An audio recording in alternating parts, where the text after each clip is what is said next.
अब मैं श्री रामचरितमानस 16वें दोहे के पश्चात चल रहा हूँ। गोस्वामी जी कहते हैं, प्रणवो परिजन सहित विदेहु, जाहि राम पद गूढ़ स्नेहु। अब मैं परिजन सहित, परिजनों के सहित, विदेहु मतलब राजा जनक को प्रणाम करता हूँ। जाहि राम पद गूढ़ स्नेहु, जिनका राम के पद में गूढ़ स्नेह है, गूढ़ प्रेम है। जोग भोग मह राख्यो गोई, और उस स्नेह को, उस प्रेम को राजा जनक ने योग और भोग में छिपा करके रखा था, क्योंकि राजा जनक योगी और भोगी दोनों थे, उन्हें विदेहराज कहा जाता है। तो जिस प्रेम को उन्होंने योग और भोग में छिपा कर रखा था, राम बिलोकत प्रगट्यो सोई, राम को देखने से वह प्रेम बाहर आ गया, प्रकट आ गया। अब इसके पश्चात गोस्वामी जी भरत की वंदना करते हैं। कहते हैं, प्रणवो प्रथम भरत के चरना। पहले मैं, भाइयों में सबसे पहले भरत के चरण को प्रणाम करता हूँ। जासु नेम व्रत जाय न बरना, जिनका नियम और व्रत, नियम और प्रतिज्ञा का वर्णन नहीं हो सकता है।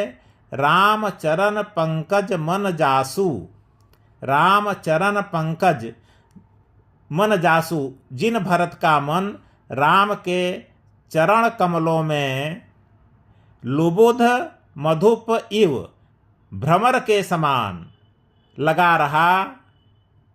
तजैन पासु, और उनका साथ नहीं छोड़ा। जैसे भंवरा पंकज में लगा रहता है, कमल में लगा रहता है, वैसे भरत का मन भगवान राम के चरणों में लगा रहा।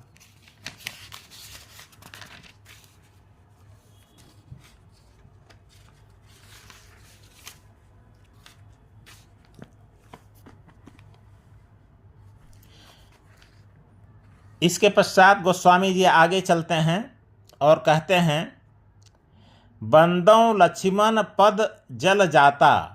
भरत के पश्चात लक्ष्मण के विषय में कहते हैं, बंदों लक्ष्मण पद जल जाता। इसके पश्चात मैं लक्ष्मण के पद कमलों की वंदना करता हूँ। शीतल सुभग भगत सुखदाता, जो शीतल हैं, सुभग सुंदर हैं, भक्तों को सुख देने वाले हैं।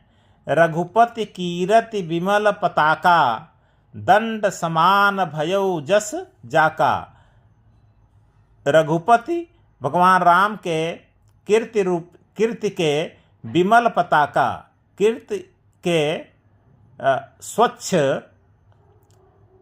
ध्वज, कीर्ति के स्वच्छ ध्वज में दंड समान भयउ जस जाका, जिनका यश दंड के समान हो गया। इसका मतलब भगवान राम की कीर्ति को अगर झंडे के समान समझा जाए तो झंडे में दंड लगता है, बिना दंड के वो झंडा नहीं चल सकता। तो उस दंड का काम किया लक्ष्मण के यश ने।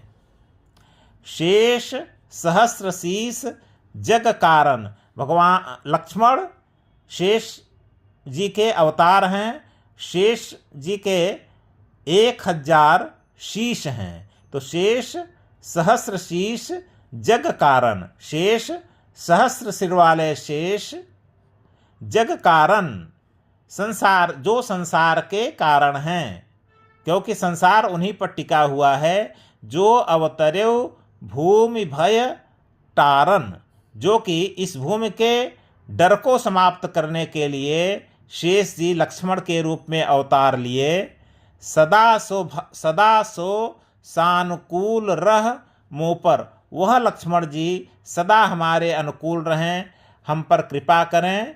कृपा सिंधु सौमित्री गुणाकर, जो कृपा के सिंधु हैं लक्ष्मण जी और गुणों के समूह हैं, सुमित्रानंदन हैं, ऐसे लक्ष्मण जी हमारे ऊपर कृपा करें।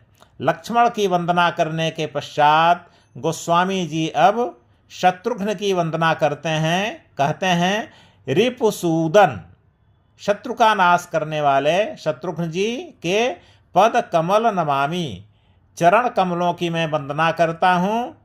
सुर सुर सूर सुशील भरत अनुगामी, जो सूर बलशाली हैं, योद्धा हैं, सुशील सुंदर शील वाले हैं और भरत के अनुगामी हैं। तो यहाँ तक गोस्वामी जी ने भरत, लक्ष्मण और शत्रुघ्न की वंदना किया। अब आगे जा रहे हैं वंदना करने, हनुमान जी की वंदना करने जा रहे हैं। कहते हैं, महावीर बिनवो हनुमाना, मैं महान वीर हनुमान जी की वंदना करता हूँ। राम जासु जस आप बखाना, जिनके यश का वर्णन स्वयं भगवान राम ने किया है। अब हनुमान जी के विषय में 17वें दोहे में कहते हैं, प्रणवौ पवन कुमार, मैं पवन कुमार हनुमान जी को प्रणाम करता हूँ। खल बन पावक, जो दुष्ट रूपी बन के लिए, खल बन पावक ज्ञान घन, जो दुष्ट रूपी बन के लिए अग्निरूपी प्रणवो पवन कुमार, खल बन पावक, जो दुष्ट रूपी वन को, जंगल को जलाने के लिए पावक अग्निरूप हैं। खल बन, दुष्ट रूपी वन को जलाने के लिए जो अग्नि रूप हैं। ज्ञान घन, और ज्ञान की मूर्ति हैं, ज्ञान की पराकाष्ठा हैं। यानी जैसे पावक वन को जला देता है, वैसे हनुमान जी दुष्टों का दलन कर देते हैं और हनुमान जी के अंदर समस्त ज्ञान विद्यमान है। जासु हृदय आगार, जिनके हृदय रूपी भवन में आगार, जासु हृदय आगार, बसहि राम सर चापधर, भगवान राम धनुष बाण लेकर निवास करते हैं।